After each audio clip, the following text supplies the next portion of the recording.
I'm going to start off by saying I do not do a lot of forging. I started out forging like 14, 15 years ago when I got into knife making.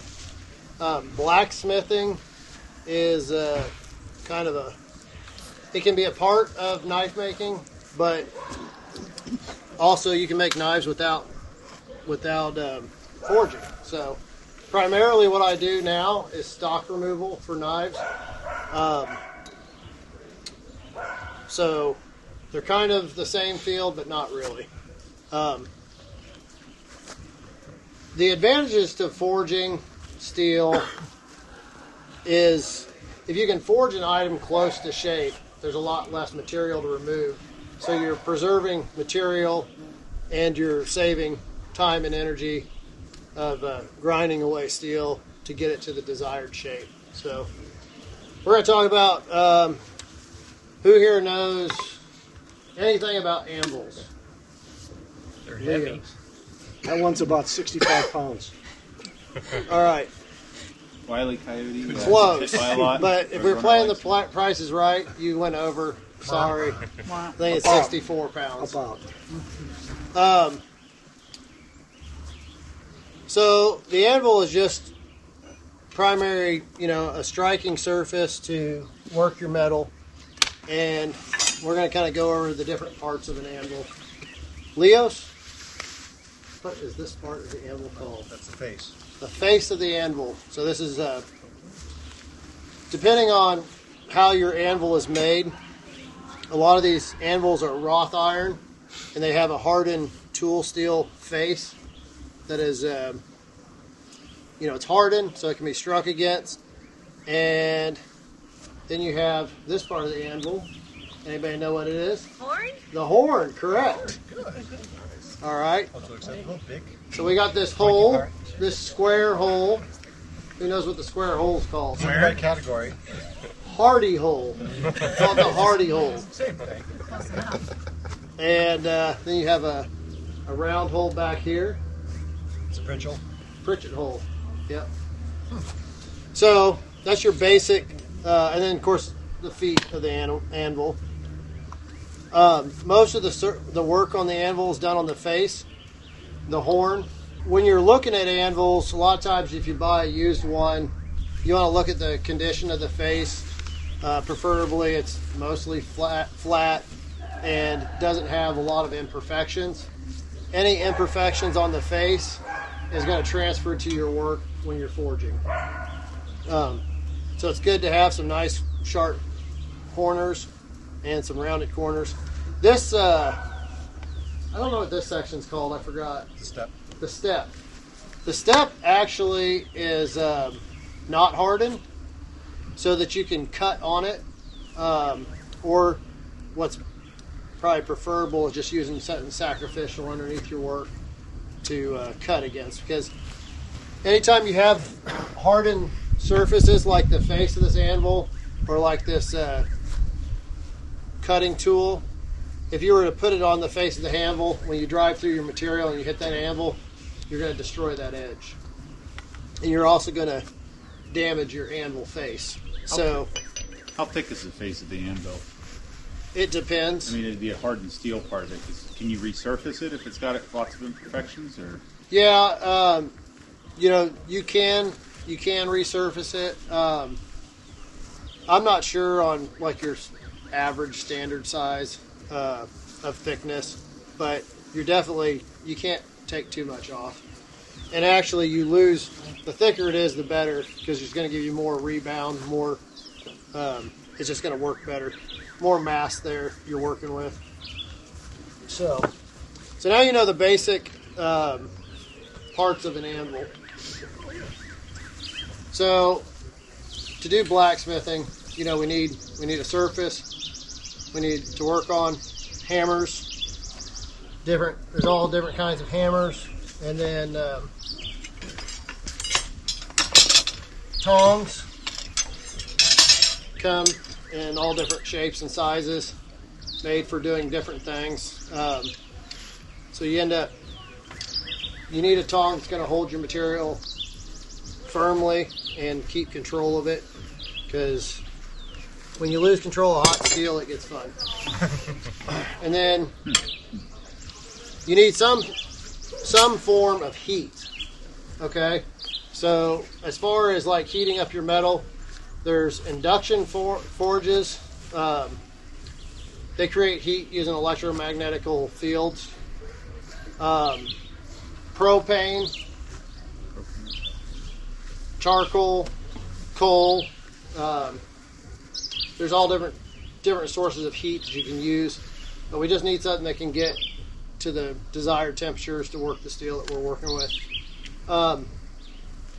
When I started out, we used coke. I used a lot of coke. Not that it helps you forge better. So coke is to coal what charcoal is to wood.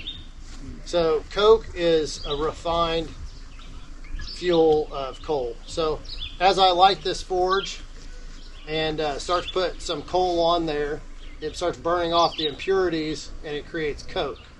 And coke is what we're going to be doing most of our forging with. And so we'll work the coal in around the fire, cook off the impurities. When the coal starts to burn, you're going to see it's going to be really dirty. And actually, I should probably get this going so we can get it up to temperature. And then this is a hand crank blower.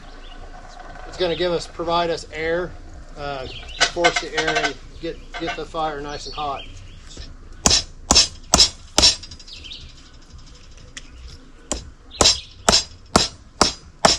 You guys want to see a pretty neat demonstration? There's a guy on YouTube who starts his forge with a piece of steel, his hammer, and his anvil. You can actually start hammering your steel till it gets red hot, and then use that to light a piece of paper and light your wood. I'm not that skilled, so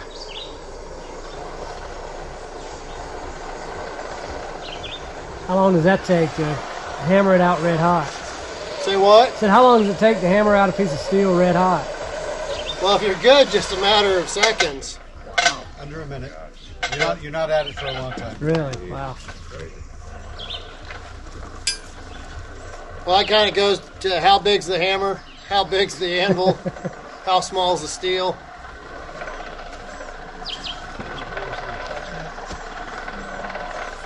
my God, I got that.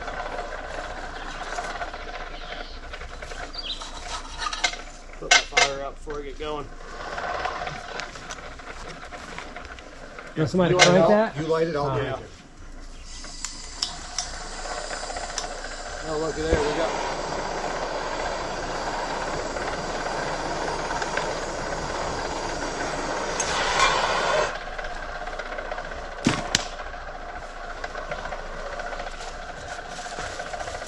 I should have cleaned more of this out of here. Doesn't look too bad. Could be worse. There we go. So there's a grate at the bottom of this forge that's letting this air come up through.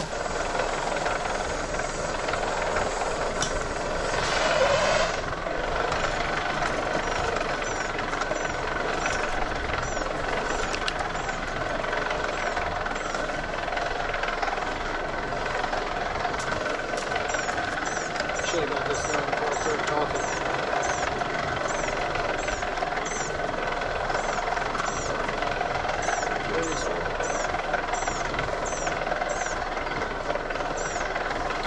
So there's we're going to cover the 6 or 7 basic fundamentals of forging.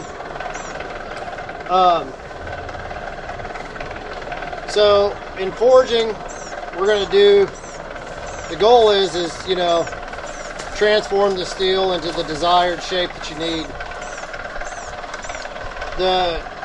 One of the most basic ways to do that is called tapering, or drawing something out. So we're going to take our stock and we're going to taper it or draw it out to make it longer or thinner. Then you have upsetting, which is the opposite of like drawing, where you're trying to make it thinner. It's if you're to take a piece of steel and hammer your force down on that, it's going to upset it. It's going to make it thicker. And then you have punching, where you'd use a punch to pierce holes through steel.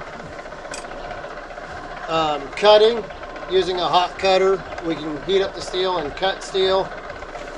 And bending, we can use, like the horn of the anvil, or you can make tools like bending forks for bending.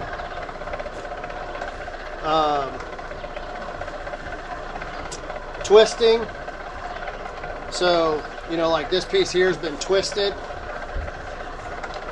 and sometimes that's done for cosmetic reasons, but sometimes it's done because you need to change the direction of whatever you're making.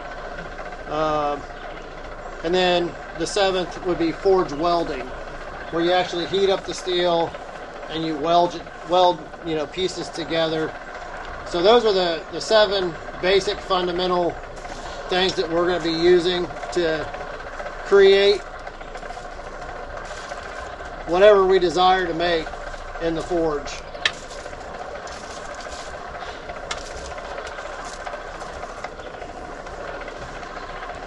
I prefer, when I first started making knives 15 years ago, I learned traditional Japanese style of bladesmithing. So we worked with coke primarily. And the advantage to working with coke is it's a lot cleaner. As you're forging, impurities from the forge itself can make its way into the steel. If I was using like charcoal, we could be using charcoal here, carbon. That carbon will actually migrate into the steel. It's not going to migrate deep into the steel, but it will migrate into the steel. So you can increase the carbon content of the steel that you're working with by using charcoal. We're going to start off and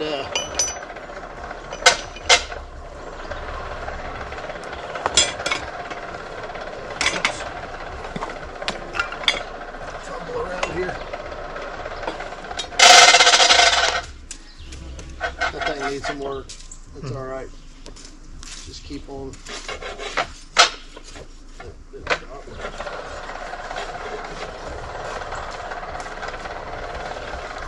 So we've got the air blowing in the bottom of this forge. There's different areas of the forge, of the fire. If I put this steel down on the grate where the air's coming in, that's an oxidizing part of the fire. And you can actually burn up your steel. We want this steel to be not in the oxidizing part of the fire. So we want it just above where that air is coming in. When the air comes in, the coal's going to consume that oxygen, create heat, and if you have the steel up too high in the fire, then you're not going to be getting the max amount of heat. So you kind of want it down in the middle of your pile, not in the bottom.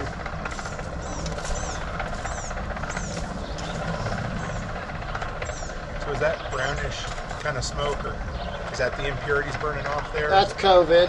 Yeah. That's yeah, that's just some of the impurities burning off. It's volatilizing different things, so as it gets hot enough, that is what will burn. Okay. Just like it would in a charcoal fire. You don't want to breathe it. If you have children, they'll be born naked and illiterate. Mine already were, so. Real deal, man. You know how many children are born naked and illiterate? 100%, I think. All right. So, you can see, you want to position your steel in the fire where you concentrate the heat where you want it. So, being that this has been drawn out on the tip, if I just put this in the hottest part of the fire, that steel being thin is going to absorb that heat pretty quick, right? So as you learn how to, we want to get that heat where we want to work it, right? All right. So cutting, I'm just gonna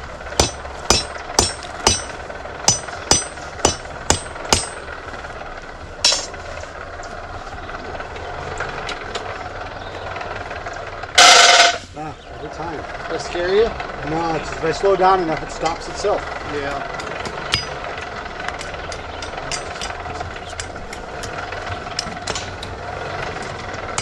This is for Tim. Need to grab a hold of it? No. Yeah. All right. How hot is the fire where you've got the steel and everything? Good question. Hot enough to melt it. Let me Google that for you. Hot enough to melt it. Hot yeah. enough to burn it, Sean. Ideally, this fire will get hot enough to burn up your steel.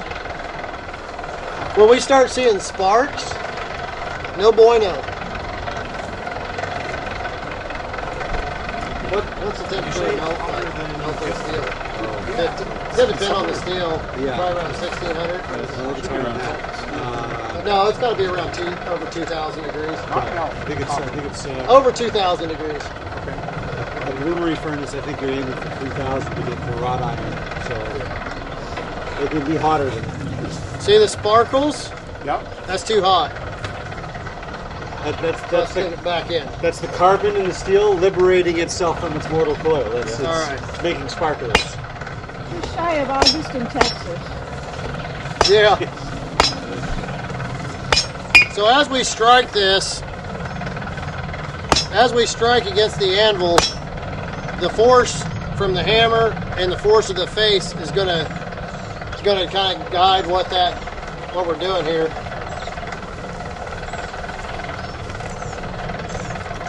I got that sucker.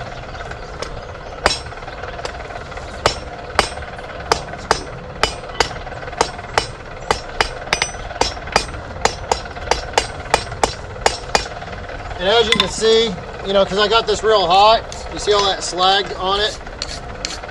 If you forge that slag into your piece, that's kind of what gives it that texture, which is undesirable to most.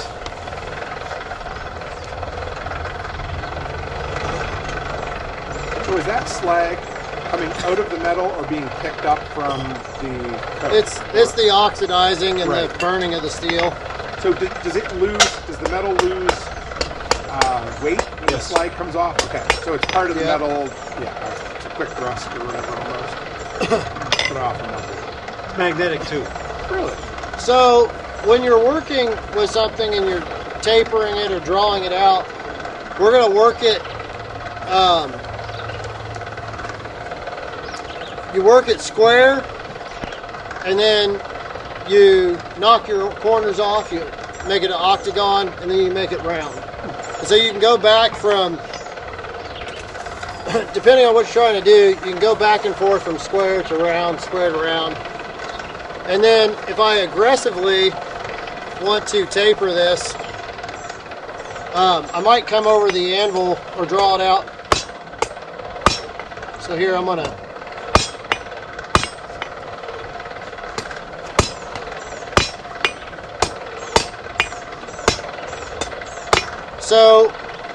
oh, that was the part I forgot. What's it called? Parting? What's it called? Sex. For the leaf where you go and you separate it. What's the term for that? Well, there's veining it. You're creating a spade shape. You're flattening it. No, I'm not helping. I know. I'll look at my list. Maybe I wrote it down. Maybe I didn't. So I'm going to make a really ugly leaf. Show you guys how ugly it can be. You're doing all right so far. Let me see my list. You're the pro, man. I'm not a pro. Back left pocket. Notes? Yep.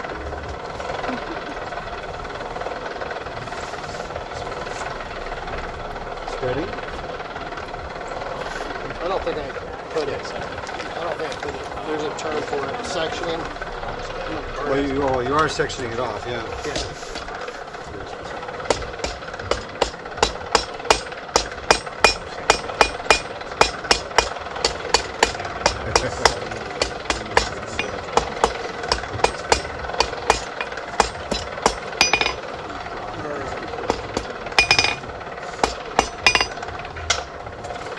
So the other thing that makes forging a little more difficult is you have to kind of gauge the temperature of your steel, and it's gonna look different whether you're in a dark room, whether it's a bright sunny day.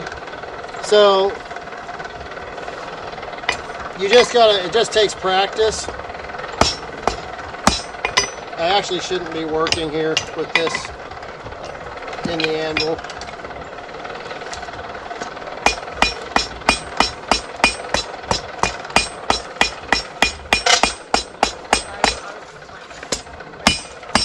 You guys have probably never heard the term strike while the iron's hot. So when you took that out of there, was that a safety thing, or was that absorbing some of the, or was it causing some reverberation that made it look harder? It's a safety thing. Okay. You know, like come down with your hammer and take your finger off. Ain't nobody got no need for no one hand. I don't know. I guess. Now, he's setting himself up right for that because the hardy hole's on the left and he's swinging the hammer with his right, so it's not as likely. But you'll see, like, there's no wrong way. So if the anvil was turned the other way around and he's hammering with that hardy hot cut under his hammer hand, it's a lot more of a risk. Fair enough. Yep. Okay. So we kind of have a spade shape there. That's cool. And when we're done, you know, if you guys want to give it a whirl, you guys can bend some metal. And you know, this is just like anything. It takes practice. You just get out here and, you know, get you a forge set up, get an anvil. And you can get into this rather inexpensively. And it's a fun hobby. It's a way to, it's another tool to have in your,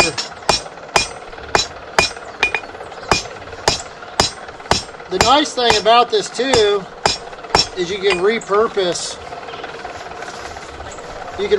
stuff. You can get steel for free.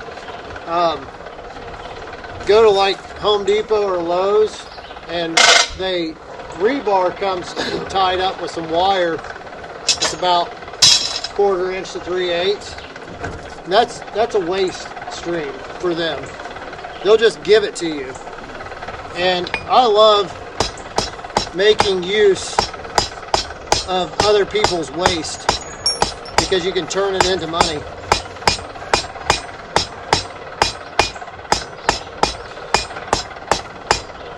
It fell. I smell something hot, so. I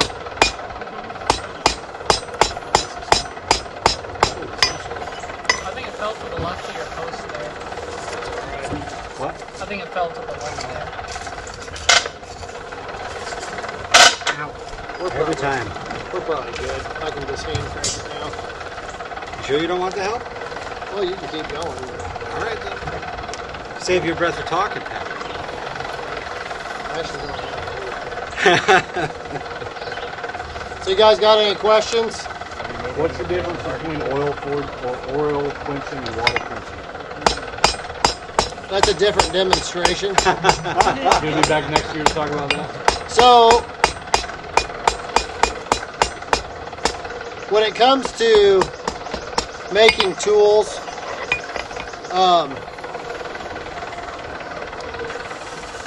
we'll water quench it. When it comes to making tools, so this hot cut I made down here. So this is a prime example of like repurposing something. Who can tell me what this was made out of? Anybody got an educated guess? Axe head? Axe head? No. Ripper tooth.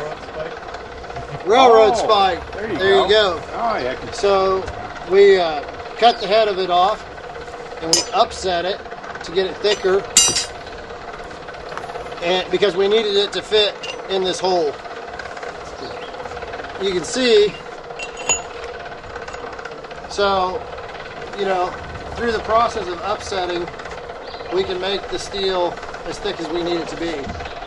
Now, this took about an hour to make, but, you know, sometimes you can't. If I ran to town to get the proper steel, I'd spend an hour just running to town. Free resource, you know, valuable tool. He could have taken a 6-inch block of steel and ground it out on the grinder too. And it would be brighter and shinier, and you'd still be working on it probably. Yeah. Oh, come on now. Don't underestimate my grinding. Use a lot of belts for that. So, So how did you quench that? Huh? So how did you quench that whenever you're done? We actually were being lazy and we water quenched it. So, water quenching versus oil quenching, it's kind of a big subject. But so what will happen a lot of times when you water quench is you create steam. Water quenching is faster than oil, or can be faster than oil. What they'll do sometimes is they'll brine quench it. They'll use like a salt brine because, yeah, you can keep it for the water from vaporizing and creating a steam jacket around the steel. But some steel can't handle the stress of water quenching. You're going to create cracks and stress fractures, and so that's why you use oil. I actually made this on the way up here with a friend, and we just had to get something functional, you know, so we weren't concerned about doing it necessarily the proper way. Now, if you'll notice, this coal is clumping up. So as coal gets hot and starts burning off the impurities, it'll kind of stick together. And sometimes that's good. You want it to, you can almost build like an oven and your fire inside there. But you'll also get what they call clinkers. The clinkers are impurities that build up that just waste space in your forge and don't help you. So as you get to forging and stuff, you'll have to clean out clinkers and keep putting in fresh coal, working the process. Don't really know what I'm going to do here with this. Get it? So who wants to try? I'll try. I'll cut this off, and I'm scared. you should be. All right, I am scared. All right, good. Good boys. Right where I want you. Go ahead and crank it up real quick. I'm gonna take this off and see. I'm going to put it back, so I'm going to cut it off and let you start. All right, so what I'm going to have you do first, I'm going to cut this off.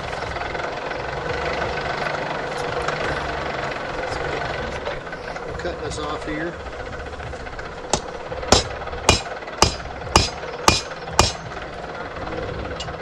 Now, it doesn't have to be tool steel to make a tool, because if you've made the other metal soft, just cold steel, cold mild steel is stronger than that mushy, gushy, plastic hot steel. So you can make a tool, even an impromptu tool, out of that, and it'll still work. It won't last as long. It won't hold an edge if you wanted it to be a knife, because it's still made of mild steel. But it can get the job done without you having to get a fancy tool steel and learn how to quench it and do it properly.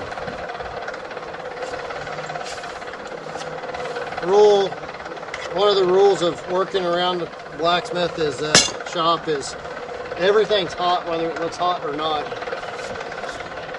Black metal still burns. It could be 1,000 degrees and still be black. Yep. Patrick, have you blown glass? I have not. I've seen it done. Yeah. Have you? No, I would love to though. That was a little tight. All right. Nobody? Nope. What else was I going to tell you? I'm going to upset this for you. Looks pretty angry. Well, looky there. So you can actually even, you know, just drop in the steel.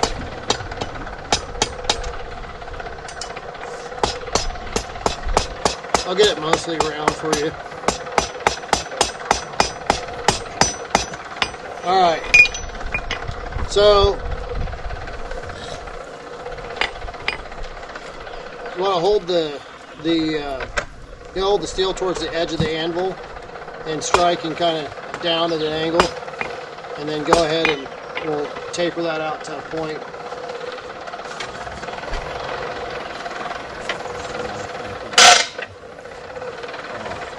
Love it. Sure. And hold your rod. Get to the point. It takes a little while. Anybody know the formula for work? I'd like to Tim? hear it. Well, you I mean don't. physics I'd like to formula? hear it. Yeah.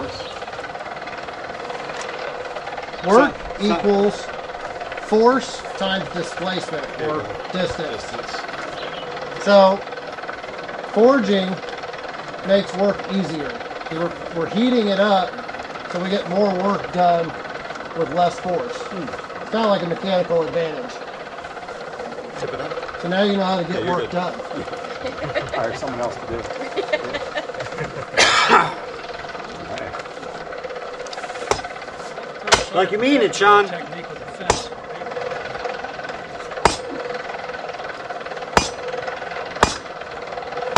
It's metal. You're not going to hurt its feelings.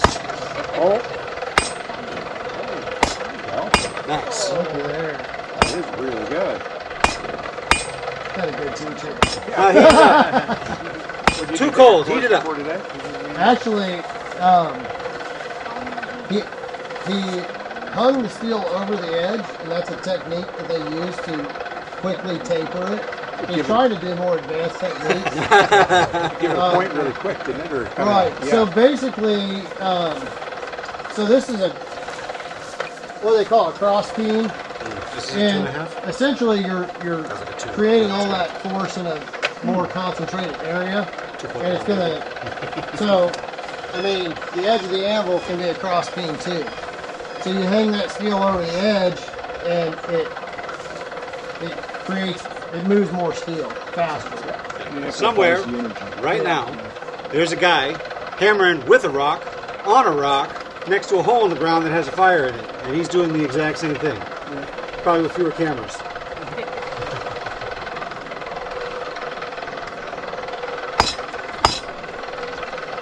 Okay, get some fishy lips.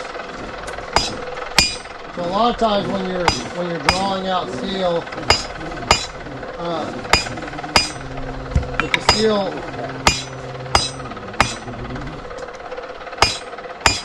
depending on how it happens, the steel can come over the edge and you end up with like fish lips or whatever.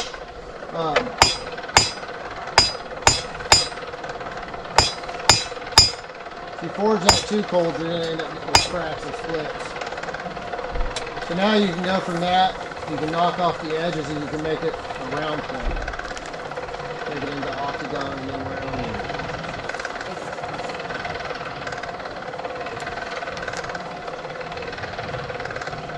Ideally, when you're doing it, do you do it like this and then flip it 180, or you just keep going in a circle? To get it round? Well, to get it, like, say, to a hexagon. It depends. So, a lot of guys might just forge two sides or sit there and go back and forth. But then for the most even forge, like, if you want to clean it up, sometimes you want to take a hit every side. And then when you're trying to get it round, take the 4 sides to 8 sides. And then maybe even to 16, depending on how big the stock is. And then just keep taking it and moving. For some reason, it's 3:45. I'm glad you mentioned it. So we're technically at 3:30. Okay. You can keep going here for Yeah. anybody, but I got to head down and introduce Harry anyway. Okay, yeah. So, yeah. Anybody can feel free to So, stick around and do their thing. anybody who wants to play with steel, have fun. And we can fire up the forge this evening too. If somebody wants to see Harry, you come back later. Perfectly round. Now you've broken the law. You've made a weapon.